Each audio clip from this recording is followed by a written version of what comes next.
One wrong move can destroy 2 years of truth. The words had barely settled in Naomi Brooks's mind when the night cracked open under the hard white glare of the port lights.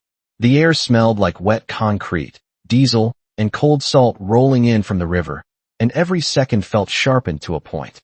For 24 months, Naomi had lived inside a lie so carefully built it had started to feel like a second skin. She had learned when to smile, when to stay quiet, when to lower her eyes just enough to look harmless, just enough to disappear. Tonight was supposed to be the end of it. One final handoff. One final confirmation. One final chance to bring down Marcus Vale's gun trafficking ring without anyone ever knowing who she really was. Naomi stood beside a black SUV with rain gathering at the edge of her hood, her pulse steady even as the cold worked through her jacket. Marcus Vale was only 10 feet away, speaking low, one hand resting on the roof of the vehicle like he owned the dark itself. The duffel bag in the back seat was not the point. The point was the ledger, the names, the routes, the proof that would pull a whole network into the light. Naomi's earpiece stayed silent, which meant the takedown team was in position and everything was still on schedule. Then tires hissed across the pavement. A cruiser door slammed. And Officer Ryan Whitmore walked straight into the middle of an operation he had no business touching. "Hands where I can see them," he shouted, his voice cutting through the dockyard like a blade. Naomi turned, and in that instant she saw the entire night begin to collapse. Whitmore moved fast, full of the kind of confidence that never stopped to ask questions. His flashlight snapped toward her face, bright and invasive, and his expression changed the moment he saw her. Not surprise, not confusion, certainty, the ugly kind, the kind built from bias, so old it felt natural to him. His eyes swept over Naomi's dark skin, her work boots, her cheap jacket, the false name she had worn for so long, and something smug curled at the edge of his mouth. "I knew you didn't belong here," he said, like he was proud of the thought. Naomi's breath caught, not from fear, but from the sinking realization that Marcus Vale was listening. Every man near the SUV had gone still. Even the rain seemed to hesitate in the yellow light. Naomi kept her voice low, controlled, each word measured like a person trying to hold a bridge together with her bare hands. "Federal operation," she said. "Stand down. Badge in my left pocket." But Ryan Whitmore did not hear her. Or worse, he heard her and chose not to care. He stepped closer, jaw tight, ego louder than reason, as if the chance to command a black woman in public mattered more to him than procedure, more than the chain of command, more than the truth standing right in front of him. Somewhere behind Marcus Vale, a car engine turned over. Soft, quick, deadly in what it meant. Naomi saw Marcus shift his weight and glance once toward the far exit, and her stomach dropped. 2 years. 2 birthdays missed. 2 Christmases spent building trust with men she despised. 2 years of swallowing every insult, every look, every test, just to get close enough to end this. And now it was unraveling because one racist officer wanted to feel powerful for 10 seconds under a flashing light. Naomi did not move. She did not raise her voice. She did not break. But in the cold shimmer of the port, with Ryan Whitmore still standing between her and justice, she knew this night would change everything. Marcus Vale did not run right away. That was what made the moment worse. He simply watched. Under the port lights, with rain ticking softly against the hood of the SUV, his face gave almost nothing away, but Naomi had spent 2 years studying the small movements other people missed. She saw the change in his eyes first. Trust cooling into suspicion. Calculation replacing routine. The men around him had gone quiet too. Not nervous, not yet, but alert in the way men became alert when the script they expected had been replaced without warning. Naomi could feel the whole scene slipping out of her hands 1 inch at a time. Ryan Whitmore stepped even closer, still holding the flashlight high, washing her face in harsh white light, as if exposure itself were proof of guilt. "Do not move," he said, slow and sharp, like he wanted everyone around him to hear who was in charge. Naomi kept her breathing even. Her pulse was hard now, but her expression did not change. "Officer," she said, steady as glass, "you are interfering with a federal operation." The words should have been enough. In any room run by competence, they would have been enough. But Whitmore barely glanced at her left pocket where her badge rested beneath the wet fabric. He looked at her the way he had decided to look from the first second, with that same closed certainty, that same reflexive contempt that turned a stranger into a threat before the facts had a chance to exist. Naomi knew that look. She had known versions of it all her life. But this was the first time it had the power to erase 2 years in a single breath. Marcus shifted his stance and laid one hand on the door frame of the SUV. It was a small movement, almost casual, but Naomi saw 3 other men notice it immediately. A signal. Not to panic. Not yet. Just to prepare. She wanted to speak again, louder this time, but every instinct told her volume would only finish the damage Whitmore had started. The takedown team had not moved in because they were waiting for the ledger, waiting for Marcus to hand it over, waiting for the last clean link that would tie him to every shipment, every route, every name.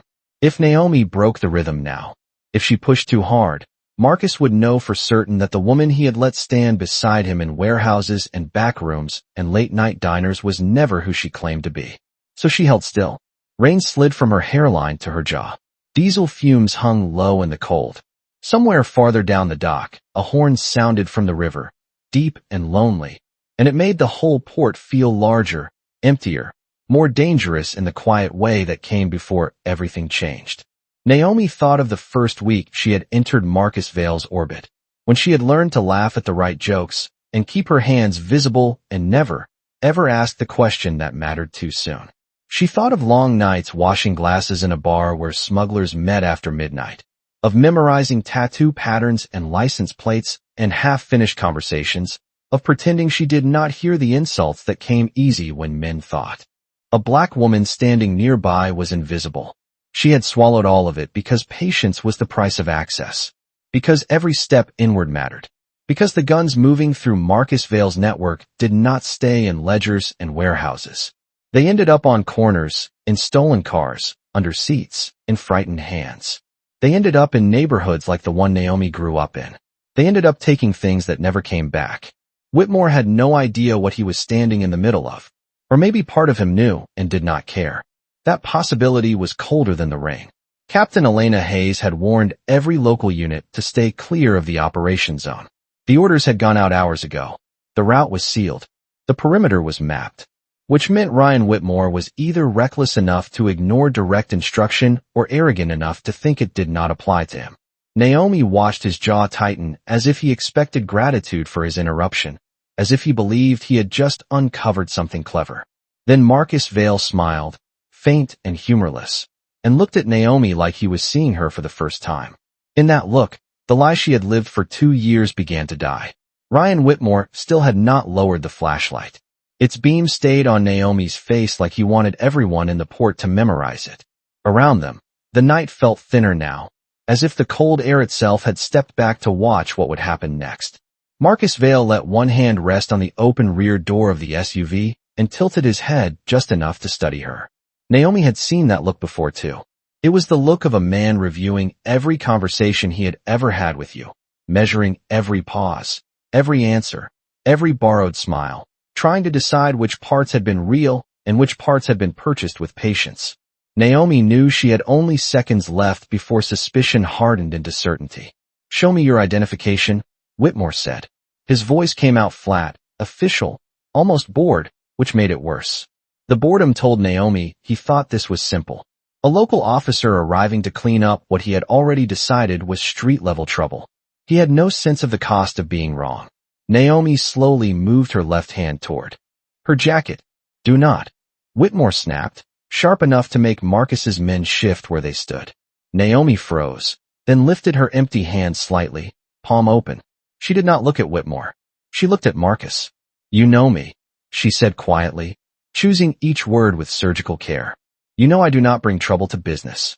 For one fragile beat, nobody moved. Rain tapped against metal. Water dripped from the edge of a container and hit the ground in a steady rhythm like a clock. One of Marcus's men glanced toward the chain-link fence.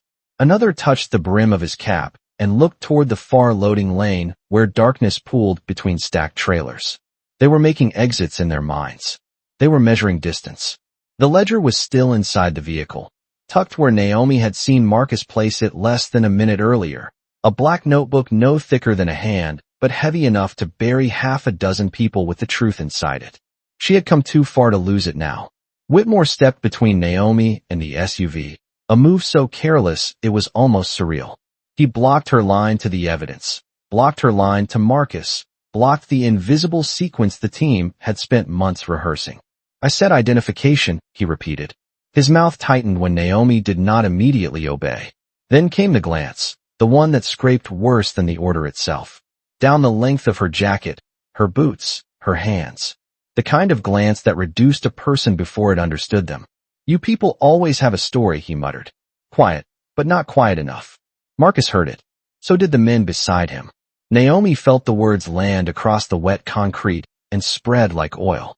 She had trained for exposure. She had trained for surveillance slips, coded emergencies, equipment failure, blown cover scenarios written on paper in fluorescent conference rooms. But training never fully captured the damage caused by a man who mistook prejudice for instinct.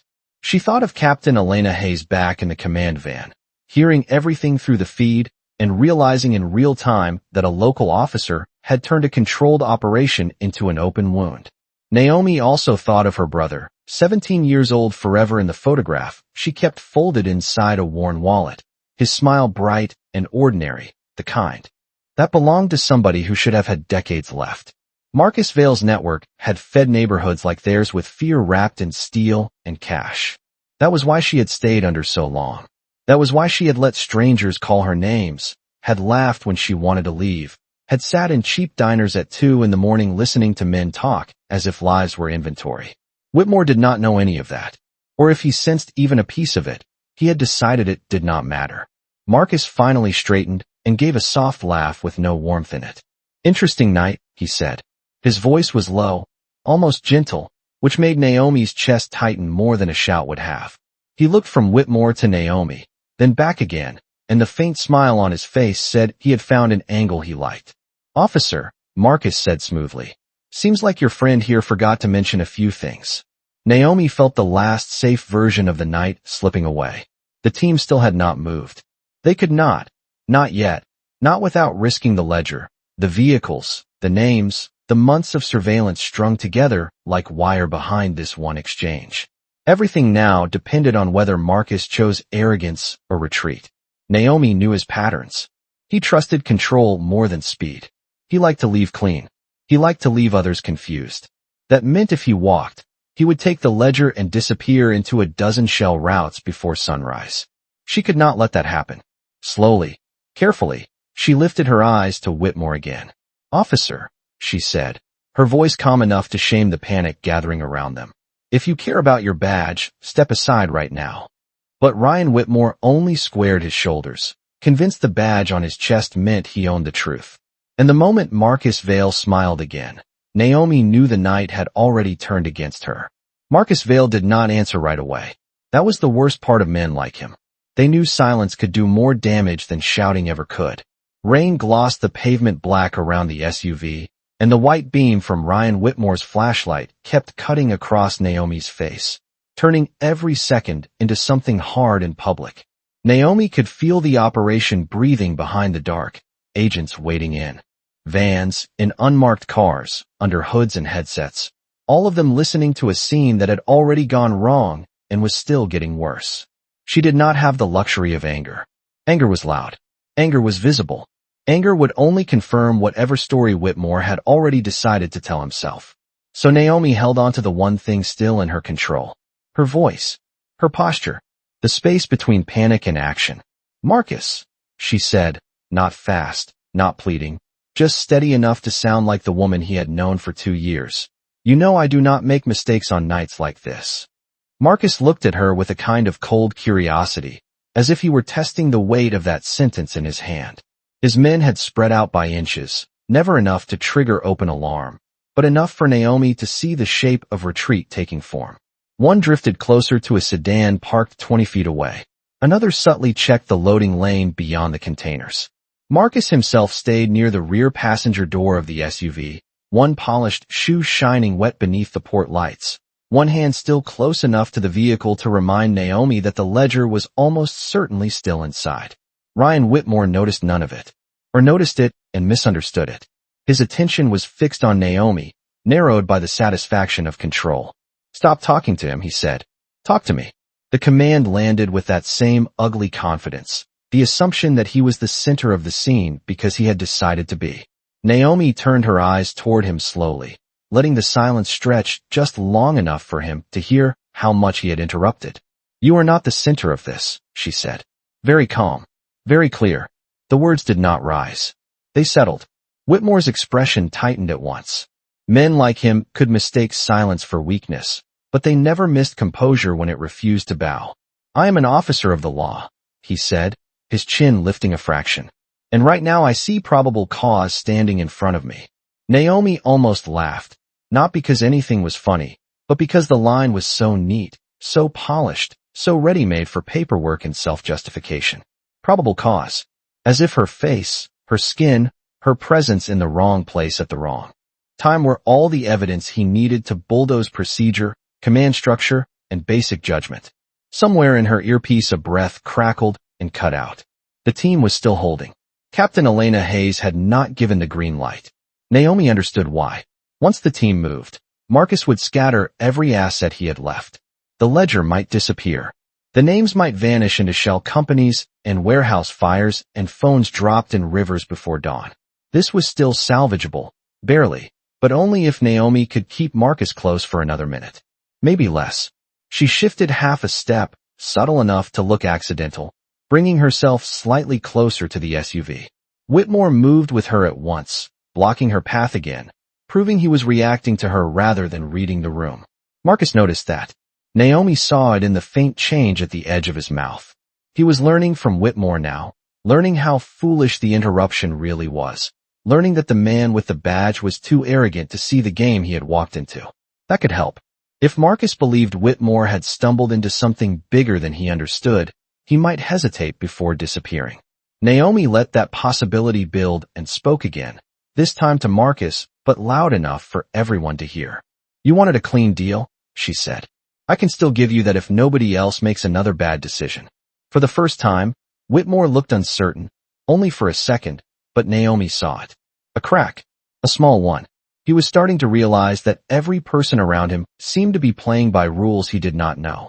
The rain came down a little harder, ticking on metal roofs and windshields, and the port lights painted long, trembling reflections across the asphalt. Marcus's gaze flicked to Whitmore, then back to Naomi, and when he smiled this time it was thinner, more dangerous, more interested. He had stopped seeing Whitmore as a hero crashing the scene. He was beginning to see him for what he really was. A proud, careless man who had handed Marcus Vale exactly what he needed most. Confusion. And in Naomi's world, confusion was the first door an escape ever walked through. Naomi saw the decision happen before Marcus Vale moved. It was there in the way his eyes lost their last trace of curiosity and settled into something colder, cleaner, final. He no longer looked like a man finishing a transaction. He looked like a man erasing one. The rain came down harder now, turning the port lights into smeared halos across the pavement, and the whole dock seemed to hold its breath with her. Marcus took one slow step back from the SUV and adjusted the cuff of his coat, as if this were still a polite business meeting and not the edge of a collapse. "I do not stay where I am not respected," he said softly. The sentence landed with awful precision because it was not really meant for Naomi. It was meant for the room, for his men, for Ryan Whitmore, for the story that would leave this dock and reach every ear Marcus trusted by sunrise. Naomi had spent 2 years earning access inch by inch. One careless officer had turned her credibility into a question mark. "Marcus," Naomi said, and for the first time her voice carried a note of urgency she could not quite hide. "If you leave now, everything changes." Marcus gave her a long look, one that held disappointment more than anger, that hurt more than accusation would have, because disappointment meant calculation. It meant he had already begun reorganizing the world without her in it. "That is exactly why I am leaving," he said. Ryan Whitmore shifted his stance like he thought he had won something. The flashlight was still in his hand, still shining too bright, still making a spectacle of the one person in the port who had actually earned the right to stand there. "Nobody is leaving," he said. "Not until I figure out what is going on." Naomi turned to him then, and the cold inside her chest sharpened into something almost unbearable. "Figure out." As if the night existed for his education. As if 2 years of federal surveillance, cultivated sources, mapped routes, dead drops, coded calls, and sleepless briefings could be paused while he caught up to a reality he had bulldozed the second he arrived. "You already ruined what was going on," she said. Her words were quiet, but there was no softness left in them. For the first time, Whitmore seemed to hear the weight beneath her voice. It unsettled him. Naomi saw it in the brief flicker of his eyes, the tiny hesitation that came too late to matter. Behind Marcus, one of the men opened the sedan door. Another moved toward the far loading lane. The black SUV was no longer the center of the deal. It was a decoy, now a shell. Naomi understood the pattern immediately and felt the full scale of the loss settle over her like the rain. The ledger might already be moving. Not in the vehicle she had tracked. Not in the place the team expected. Marcus had sensed trouble the moment Whitmore opened his mouth, and men like Marcus survived by building exits before anyone else knew a room was burning down. Somewhere in the dark, engines turned over one by one. Not loud. Not dramatic. Just efficient. Captain Elena Hayes still had not ordered the takedown, because any move now would net scattered fragments instead of the whole machine. That was the real heartbreak of operations like this. They did not fail with a bang. They failed in inches. In glances. In bad judgment wrapped in authority. Naomi felt the folded photograph in her wallet pressing against her side, her brother smiling from a life that should have been longer, and she had to force herself to stay upright under the weight of what this night was becoming. Marcus stepped farther back into the rain, his face half-shadowed now, and looked at Naomi with something like recognition, as if he finally saw the discipline it had taken for her to stand there and not break. "You almost had it," he said. Then he glanced at Whitmore, and the faintest trace of contempt crossed his face. "But you brought the wrong man." Naomi did not answer. She could not, because the cruelest part was that she had not brought him at all. Ryan Whitmore had arrived on his own, full of arrogance, full of suspicion, full of that old poisoned instinct that saw a black woman in the dark and decided she must be the problem. And now the operation was slipping through the rain, vehicle by vehicle, lane by lane, while the one man who caused it still stood there believing his badge had made the night safer. After Marcus Vale disappeared into the rain, the port did not erupt. It emptied. That was somehow worse. Engines faded into the wet distance one by one, their sound thinning under the steady hiss of weather and river wind, until all that remained was the pale wash of dock lights on black pavement and the hollow feeling of something valuable leaving without a trace. Naomi stood exactly where she had been, her boots planted in a shallow sheet of water that reflected broken streaks of yellow and white. The SUV door hung open for a few seconds longer, then swung shut on its own with a soft, unimpressive click. That small sound carried farther than it should have. It sounded like an ending. Ryan Whitmore finally lowered the flashlight. Without the beam in her eyes, the night came back in pieces. The metallic smell of rain on shipping containers. The distant groan of a barge moving somewhere out on the river. The cold fabric of her jacket clinging to her wrists. Her earpiece crackled once, then went silent again. Command had pulled the team back. There would be no dramatic recovery, no sudden reversal, no miracle sweeping in to restore what had just been lost. Operations this deep did not fail loudly. They failed quietly, and then they haunted everyone who had touched them. Naomi looked down and saw her reflection trembling in the rainwater at her feet, stretched thin and distorted by ripples. For a moment, she did not recognize herself.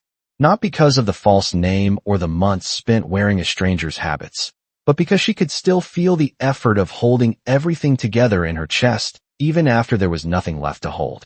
2 years had taught her how to wait, how to listen, how to let insults pass over her skin without changing the shape of her purpose.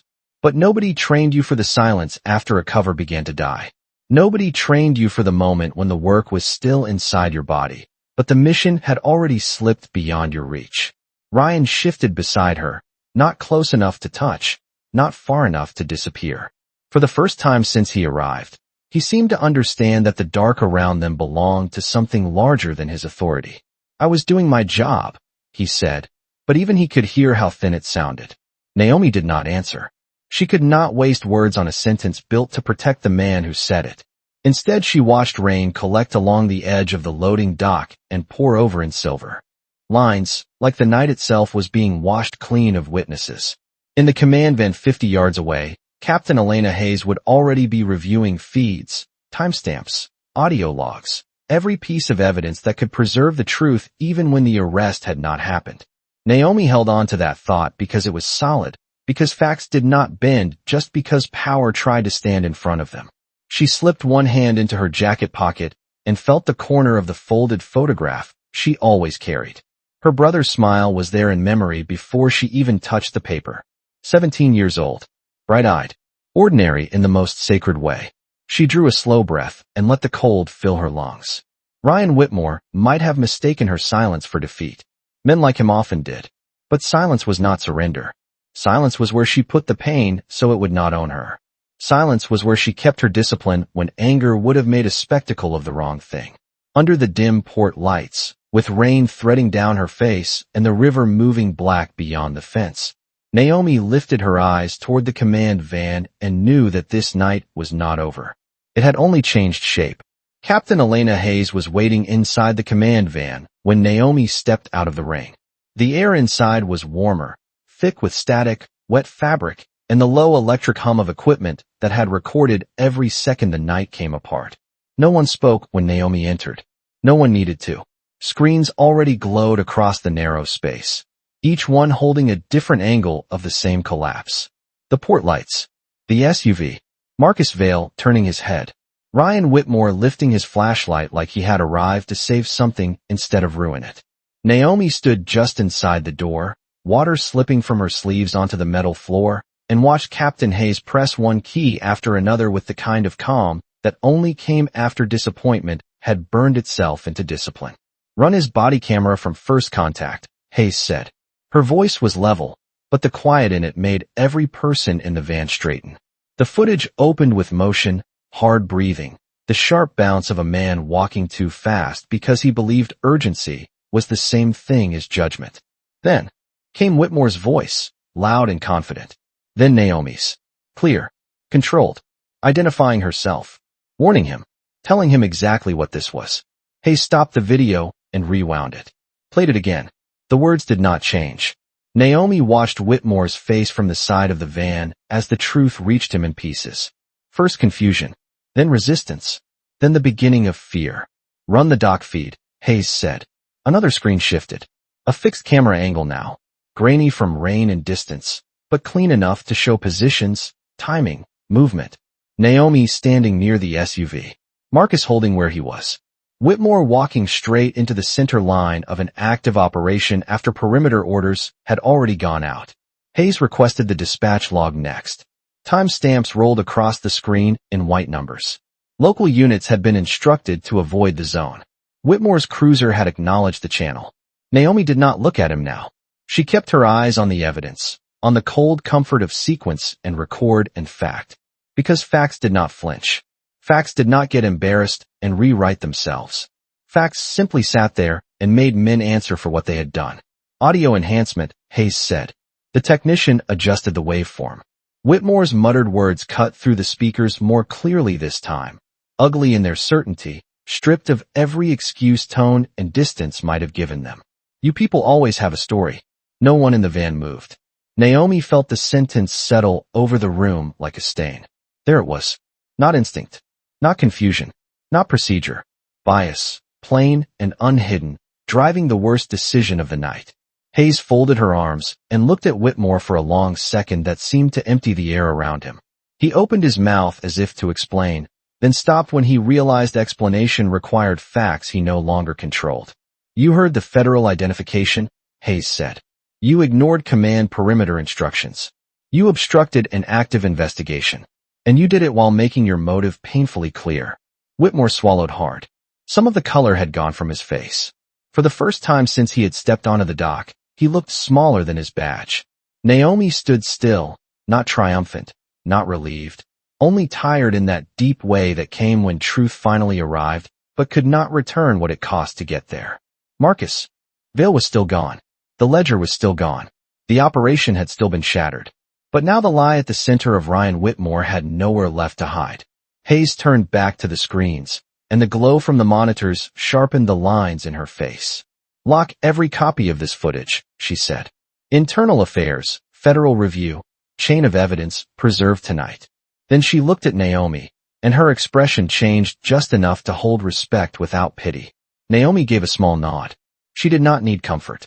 She needed the record to stand.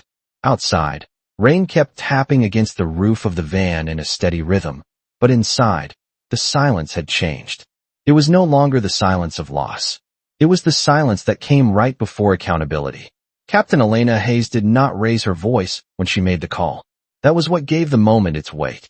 Inside the command van, under the pale glow of monitors and status lights, her calm landed harder than anger ever could. Ryan Whitmore stood near the door with rainwater still darkening the shoulders of his uniform, but the certainty he had carried onto the dock was gone now. It had drained out of him line by line, frame by frame, second by second, each piece of footage stripping away another excuse. Naomi remained where she was, one hand resting lightly against the edge of the equipment rack, her jacket still damp, her face unreadable. She had imagined this kind of reckoning before, in abstract ways, during long nights undercover when she needed to believe the truth would matter someday. But now that it had arrived, it did not feel triumphant. It felt quiet, exhausted, necessary. Hayes looked at Whitmore with the kind of focus that left no space for performance. Officer Ryan Whitmore, she said, effective immediately, you are removed from the scene, relieved of duty pending federal review, and referred for obstruction and misconduct. No one in the van reacted out loud. There was no gasp, no muttered satisfaction, no dramatic release. The only sound was the rain ticking against the roof and the soft whir of cooling fans beneath the monitors. Whitmore stared at Hayes as if the words had reached him in a language he did not speak. You are making a mistake, he said at last, but even he no longer believed that. Hayes did not move. No, she said. The mistake was made the moment you ignored a direct federal identification and decided your prejudice was probable cause. The sentence settled into the van and stayed there. Naomi felt it pass through her like a cold current. Not because it was new. Nothing about Ryan Whitmore's bias was new to her. What was new was hearing it named by someone with rank, with authority, with the power to put truth into a record that could not be talked around later. Whitmore turned then, not fully toward Naomi, but enough to show he knew where the center of the damage had always been. His mouth tightened.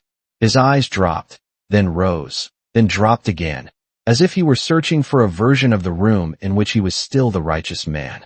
There was none. I did what any officer would do, he said. Naomi finally looked at him directly. No, she said, and her voice was so steady it made the whole van seem to still around it. You did what you wanted to do before you knew the facts. Whitmore had no answer for that, because the footage had already answered for him. The dispatch log had answered for him. The body camera had answered for him. And somewhere beneath all of that, his own words had answered for him. You people always have a story. Hayes handed him off to two federal officers waiting outside the van, not with spectacle, not with force, just with the final, administrative precision that ends a career one document at a time. Naomi watched him step down into the rain, shoulders tighter now, posture smaller, badge still on his chest, but already empty of the power he thought it gave him. For a long moment after he disappeared from view, no one said anything. Then one of the analysts leaned toward a secondary screen and froze a frame from the dock feed. Marcus Vale's sedan had been caught leaving the outer lane, just barely, one headlight reflecting off a puddle near the fence line. Tiny detail. Easy to miss. Naomi stepped closer. Her fatigue did not vanish, but it shifted. On the lower corner of the frame, half obscured by rain and motion blur, was a logistics decal from a private freight yard south of the river, one the task force had seen before in a shell company filing and then lost in a stack of false leads. Naomi's eyes narrowed. The room seemed to sharpen with her. Hayes followed her gaze to the screen. You know that yard? She asked. Naomi nodded once. I know who rents space there on paper, she said. And I know Marcus only uses paper names when he thinks he has bought time. Hayes looked at the image again, then at Naomi, and something unspoken passed between them. The operation had not survived intact. 2 years of work had been broken open under the dock lights. But not everything had been taken. Not if one clean detail was still left behind. Naomi reached into her jacket, touched the folded photograph in her pocket, and drew a slow breath that steadied every part of her voice before she spoke again. "He thinks he got away clean," she said. He did not. By the time the rain began to thin, the night had turned the color of worn steel. Naomi Brooks stepped out of the command van with Captain Elena Hayes beside her, and for the first time since the dockside deal collapsed, the air did not feel like it belonged to Marcus Vail or Ryan Whitmore or any of the men who had tried to bend it around themselves. It belonged to the hour before dawn, to wet pavement, to the low river wind moving through the chain-link fence, to the silence that comes after power has embarrassed itself and truth is still standing. The port was almost empty now. Only a few task force vehicles remained, their engines idling softly, their headlights stretching pale bars across the soaked ground. Somewhere overhead, a gull cried once and vanished into the gray. Naomi paused near the loading lane and looked out toward the water, her reflection faint in a dark puddle at her feet. 2 years had not ended the way they were supposed to. There was no clean arrest on the dock, no neat chain of evidence carried out in boxes before sunrise, no moment of public victory bright enough to cancel what had been lost. But there was something else here, something quieter and harder to destroy. The record had survived. The truth had survived. And so had she. Captain Hayes held out Naomi's federal badge, wiped dry now, its surface catching the weak morning light. Naomi took it carefully, not like a trophy, not like a reward, but like a piece of herself returning after being dragged through rain and doubt and another man's arrogance. The metal felt cool in her palm. Solid. Honest. Hayes did not speak right away. She simply stood beside Naomi, shoulder to shoulder, looking toward the same dark edge of river where the barges moved slow as memory. Then, after a long moment, she said, "We have the freight yard address in motion. Warrants are being drafted." He left a thread. Naomi closed her fingers around the badge and nodded once. Marcus Vail had always believed escape was the same as victory. Men like him trusted distance too much. They thought if they could put enough miles between themselves and the scene, enough layers between themselves and the paperwork, enough false names between themselves and the money, then Consequence would grow tired and stop looking. But Consequence had patience too. Naomi knew that better than most. She had built 2 years of it one careful lie at a time. She slipped the badge into her jacket pocket beside the folded photograph of her brother and felt both edges touch for a brief second inside the fabric, memory and duty side by side. Behind them, 2 agents crossed the lot carrying evidence cases from the van. No one rushed. No one celebrated. Even Ryan Whitmore's removal from the scene had passed without spectacle, just another man walking out under the weight of his own choices while the documents that would define him began to stack up somewhere under fluorescent lights. That felt right to Naomi. Justice did not need applause. It only needed witnesses who refused to look away. A cold breeze moved through the yard, lifting the damp ends of her hair and drying the rain from her face. She thought of all the hours spent becoming invisible so she could get close enough to matter. Thought of every insult she had swallowed because the mission was larger than her pride. Thought of the moment on the dock when Whitmore's flashlight hit her face and he decided, before knowing anything, exactly who she was in his story. He had been wrong about her. Wrong about the night. Wrong about the badge on his chest and what it could protect. And now his certainty was gone.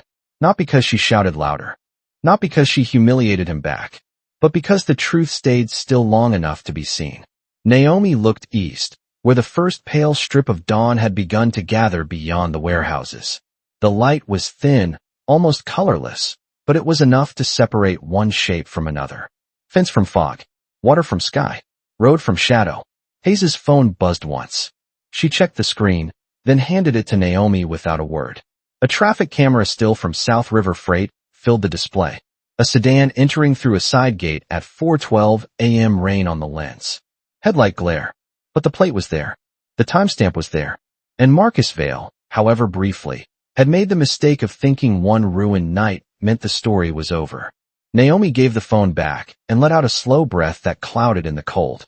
Then she started walking toward the waiting vehicle, her steps measured, quiet, certain on the wet concrete. Captain Hayes followed beside her. Behind them, the port lights dimmed one row at a time as the morning took over. Ahead of them, the road curved south toward the freight yard, toward the next door Marcus thought he had closed behind him, toward the unfinished part of justice that still had his name on it. Naomi did not smile. She did not need to. She only opened the passenger door, slid into the seat, and watched the weak dawn gather across the windshield as the engine turned and the car pulled forward into the light.